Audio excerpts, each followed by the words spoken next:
নিলয় আর ইভা অনেকদিন ধরে একটু মনোমালিন্য চলছে, দুজনে অনেকদিন ধরে কথা বলে না। ইভা আজ ভাবলো স্বামীর সাথে রাগ করে কি আর হবে, আমার স্বামী আমাকে অনেক ভালোবাসে, আমি আমার স্বামীর সাথে রাগ করে ভুল করেছি এ কথা ভেবে ইভা নিলয়কে জড়িয়ে ধরল। তুমি আমাকে স্পর্শ করবে না। নিলয়ের এমন কথা শুনে ইভা বলল, এতদিন পর আমি আমার রাগকে ভুলে গিয়ে তোমার কাছে এসেছি আর তুমি আমাকে তাড়িয়ে দিচ্ছ। নিলয় বলল, সব সময় যে তোমাকে আমার স্পর্শ করতে দিতে হবে এমন তো কোনো কথা নাই, সকাল হলে আমার অফিসে যেতে হবে, এখন তুমি আমাকে ডিস্টার্ব করবে না। নিলয়ের মুখে এমন কথা শুনে ইভা বুঝতে পারল নিলয়ের এখনো রাগ ভাঙেনি, তাই ইভা বেশি কথা না বলে অন্যদিকে মুখ ঘুরে শুয়ে পড়ল। নিলয়ের মতো শুয়ে পড়ল, দুজন দুদিকে করে শুয়ে রইল। পরের দিন সকাল হলে ইভা রান্নাঘরে কাজ করছিল, নিলয় অফিসে চলে গেছে। ইভা রান্না করে দাঁড়িয়ে ভাবছে, নিলয় এতটা বদলে গেল কি করে, নিলয় তো এমন ছিল না। এমন সময় রান্নাঘরে আসলো দোলা বেগম। রান্নাঘরে এসে দেখতে পেল ইভা মন খারাপ। ইভাকে জিজ্ঞেস করলো, তোমার মন খারাপ কেন? ইভা তখন কোনো কথা বলছিল না, চুপ করে দাঁড়িয়েছিল।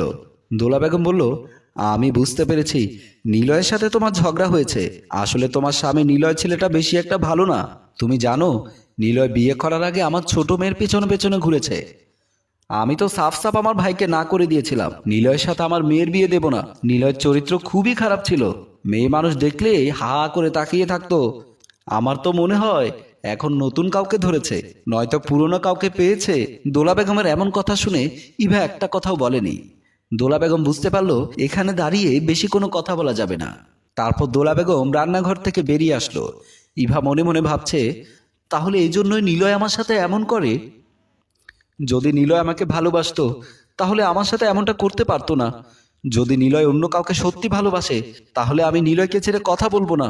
দোলা বেগম ড্রয়িং রুমে এসে দেখলো তার বড় ভাই মোমেন সাহেব বসে আছে। দোলা বেগম মোমেন সাহেবের পাশে গিয়ে বসলো।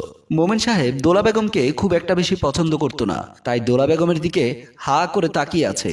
দোলা বেগম বলল, এতদিন পর আমি তোমার বাড়িতে এসেছি, তুমি আমার দিকে এমন করে তাকিয়ে আছো কেন? মোমিন সাহেব বলল, আমি তো তোকে আমার বাড়িতে আসতে বলিনি, তুই কেন আসলি? আমি তো চাই তুই আমার বাড়িতে না আসিস। দোলা বেগম বলল, তোমার কথা শুনে আমি অনেক কষ্ট পেলাম। মোমিন সাহেব বলল, আমি জানি তুই কোনো কষ্ট পাসনি, তোকে ছোট থেকে অনেক বুঝিয়েছি, তোর অভ্যাসগুলো পাল্টে ফেল, কিন্তু তুই নিজেকে শুধরাতে পারিসনি। এমন সময় কাজের ছেলে সাইফুল চা নিয়ে আসলো। সাইফুলকে দেখে বলল, কাজের ছেলেটা অনেক কাজের। আমার বাড়ির কাজের ছেলেটা একদম কামচোরা, একদমই কাজ করতে চায় না। সাইফুল মনে মনে বলছে, বাড়ির মালিকদের এই একটা স্বভাব, সুযোগ পেলে কাজের লোকের বদনাম করে, কিন্তু আমাদের বাড়ির মালিকটা অনেক ভালো, কখনো আমার নামে বদনাম করে না। এমন সময় মোমিন সাহেব বলল, আমি কি তোর কাছে শুনতে চেয়েছি তোর বাড়ির কাজের লোক কেমন? দোলা বেগম বলল, আসলে সাইফুলকে দেখে আমার বাড়ির কাজের লোকের কথা মনে পড়ে গেল। মোমেন সাহেব বলল, আমি যেন তোকে এই বাড়িতে কোনো কথা লাগাতে না দেখি। দোলা বেগম বলল, ঠিক আছে, আমি একটা কথাও বলবো না। এ কথা বলে দোলা বেগম যখন চা মুখে দিল ঠিক তখনই বলল, সে সে সে সে সে এইটা কোনো চা হয়েছে? একদম বাজে চা হয়েছে, আমাদের বাড়ির কাজের লোক এর চেয়ে ভালো চা বানাতে পারে। তখন কাজের লোক সাইফুল বলল, এই চা আমাদের ভাবি বানিয়েছে। তখন দোলা বেগম বলল, আমার মনে হয় বাবার বাড়িতে বেশি একটা কাজ কাম করেনি, তার জন্য হয়তো এমন করে চা বানিয়েছে। এমন সময় মোমেন সাহেব চোখ বড় করে তাকালো। দোলা বেগমের সব কথা বন্ধ হয়ে গেল। নিলয় তখন অফিসে বসে কাজ করছিল। নিলয়কে দেখে আজ খুব চিন্তিত মনে হয়েছিল। এমন সময় নিলয়ের ফোনে ফোন করলো নিলয়ের স্ত্রী ইভা। নিলয় ভেবেছিল হয়তো ইভার রাগ কমে গেছে। নিলয় ফোন রিসিভ করে বলল, তুমি দুপুরে খাবার খেয়েছো? ইভা বলল, আমার খাওয়ার কোনো ইচ্ছে নেই, তার আগে তুমি বলো তুমি আমার জীবনটা কেন নষ্ট করেছো? ইভার মুখে এমন কথা শুনে নিলয় ঘাবড়ে গেল। নিলয় বলল, এমন করে বলছো কেন? তুমি আমার স্ত্রী, আমি তোমার জীবন কেন নষ্ট করব? ইভা বলল, তুমি যদি আমার জীবন নষ্ট নাই করো তাহলে বিয়ের পর কেন অন্য সব মেয়েদের সাথে চলাফেরা করো? নাকি আমাকে বিয়ে করার আগে যে মেয়েদের সাথে তোমার সম্পর্ক ছিল তাদেরকেও তোমার জীবনে এনেছো? নিলয় ফোন কেটে দিল। ফোন কেটে দেওয়ার পর নিলয় বলল, ইভা তো কখনো আমার সাথে এমন করে কথা বলে না, তবে আজ কেন এমন কথা বলল? দোলা বেগম ইভাকে বলল, দেখলে তোমার প্রশ্নের উত্তর দিতে পারেনি, তার জন্য ফোনটা কেটে দিল।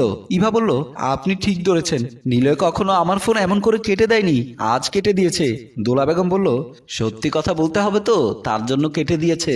দোলা বেগম বলল, আমি যে তোমাকে এইসব কথাগুলো বলেছি সেই কথা নিলয়কে বলো না।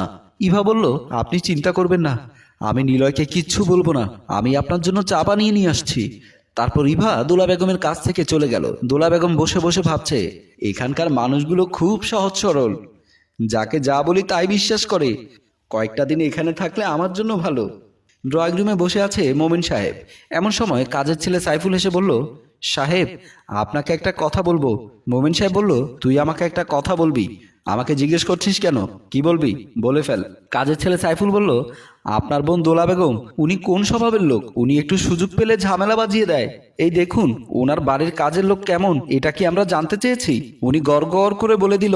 মোমিন সাহেব বলল, দোলা ছোট থেকে এমন, আমার মা বাবার কাছে অনেক সময় আমার নামে বিচার দিয়ে মার খেয়েছে। তাহলে এবার তুই বুঝ, যদি অন্য মানুষ হয় তাহলে কতটা বাজাতে পারে। তখন সাইফুল বলল, আমি কয়দিন ধরে দেখছি নিলয় ভাই আর ভাবির মধ্যে একটু ঝামেলা লেগে আছে। এই সুযোগ নিয়ে যদি আপনার বোন তাদের ভেতর কোনো ঝামেলা বাজিয়ে দেয় তাহলে তো সংসারটা নষ্ট হয়ে যাবে। মোমিন সাহেব বলল, যদি আমার সংসারে আগুন লাগায় তাহলে আমি আমার বোনকে ছেড়ে কথা বলবো না। এবার আমার জন্য এক কাপ চা বানিয়ে নিয়ে আয়, মাথাটা একটু ধরেছে। তারপর কাজের ছেলে সাইফুল চলে আসলো। মোমিন সাহেব বসে রইল। রাতের বেলা ইভা বিছানার উপর বসে আছে, নিলয়ের জন্য অপেক্ষা করছে। নিলয় কখন আসবে? ইভার সাথে নিলয় সারাদিন অনেক রাগারাগি হয়েছে। নিলয় আসলে ইভা নিলয়কে ধরবে। এমন সময় নিলয় ঘরের ভেতর আসলো। তারপর যখন ব্যাগ বিছানার উপর রাখলো, ঠিক সে সময় ইভা নিলয়কে বলল, আমার সাথে তুমি সংসার করবে না, এ কথা তুমি আমাকে আগেই বলে দিতে। নিলয় বলল, সারাদিন আমি অফিস করেছি, বাড়িতে এসে তোমার এই ধরনের কথা শুনতে পারবো না। ইভা বলল, কেন শুনতে পারবে না? তোমার শুনতে হবে। তুমি যদি ভুল করে থাকো তাহলে তোমাকে শুনতে হবে। নিলয় বলল, আমি কোনো ভুল করিনি। ইভা বলল, বউকে ঠকিয়ে অন্য মেয়েদের সাথে গোপনে সম্পর্ক রাখা এটা কি ভুল না? নিলয় বলল, আমাকে কোনো রকমের এমন অপবাদ দেবে না, আমি এই ধরনের অপবাদ আমি শুনতে পারবো না। ইভা বলল, তোমার মানতে হবে না, আমি তোমার সংসার করব না। নিলয় বলল, তুমি যদি আমার সাথে সংসার না করো তাহলে চলে যেতে পারো। ইভা বলল, কাল সকাল হলে আমি চলে যাব। পরের দিন সকাল হলেই সবাই ড্রয়িং রুমে দাঁড়িয়ে আছে। মোমিন সাহেব বলল, আমার বাড়ির বউ চলে যাবে? এটা হতে পারে না, তুমি এই বাড়ি থেকে যেতে পারবে না, আমি তোমাকে যেতে দেব না। ইভা বলল, বাবা আমি আপনার ছেলের সাথে সংসার করতে চাই না, আমি আপনার ছেলেকে বলে দিয়েছি। দোলা বেগম বলল, আচ্ছা বউ যদি সংসার করতে না চায় তাহলে বুঝতে হবে হয়তো ছেলের কোনো সমস্যা আছে, না হয় বৌমার কোনো সমস্যা আছে। কাজের ছেলে সাইফুল দাঁড়িয়ে মনে মনে ভাবছে, সমস্যা তো আমার মনে হয় চুতিয়াবাজ মহিলার। মোমিন সাহেব বলল, বৌমা তুমি যদি আমার ছেলে সংসার করতে না চাও আমার ছেলের দোষ দেখিয়ে তারপর যেতে হবে। ইভা বলল, আপনার ছেলে আমি ছাড়া অন্য কোনো মেয়ের সাথে সম্পর্ক আছে? মোমিন সাহেব বলল, আমার ছেলে এমন কোনো কাজ করতে পারে না। দোলা বেগম মনে মনে বলছে, আমি কি বিপদে পড়ে গেলাম? আল্লাহ আমাকে বিপদে ফালাইও না।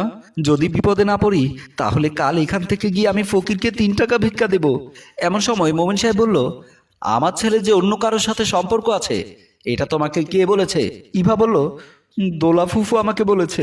দোলা বেগম এবার বিপদে পড়ে গেল। দোলা বেগম পাল্টি নিয়ে ইভাকে বলল, বোমা তোমার দোষ আমার উপর দিচ্ছ কেন? ইভা বলল, ফুফু আপনি আমাকে যা বলেছেন তাই আমি বলেছি। এমন সময় মোমিন সাহেব বলল, আমি আগে বুঝতে পেরেছি, তুই যখন এখানে এসেছিলি তখন বুঝতে পেরেছিলাম কিছু না কিছু ঝামেলা বাজিয়ে দিবি। মোমিন সাহেব বলল, সাইফুল আমার বোনের কি বিচার করা যায়? সাইফুল বলল, আমাদের গায়ে এমন বিচার হতো গলায় জুতার মালা দিয়ে সারা গায়ে ঘুরাতো। আমার মনে হয় তাই করা উচিত। যা একটা জুতার মালা নিয়ে আয়। তারপর জুতার মালা আনতে গেল সাইফুল। দোলা বেগম বলল, ভাই আমাকে মাফ করে দাও। মোমেন সাহেব বলল, আমি যদি তোকে আজ মাফ করে দেই তাহলে তুই সুযোগ পেয়ে যাবি। এমন সময় সাইফুল জুতার মালা নিয়ে আসলো। মোমেন সাহেব সাইফুলকে বলল, আমার বোনের গলায় জুতার মালা পরাতে আমার কষ্ট হচ্ছে, তবু আমি আমার বোনের গলায় জুতার মালা পরিয়ে দিলাম। যেমন কর্ম তেমন ফল।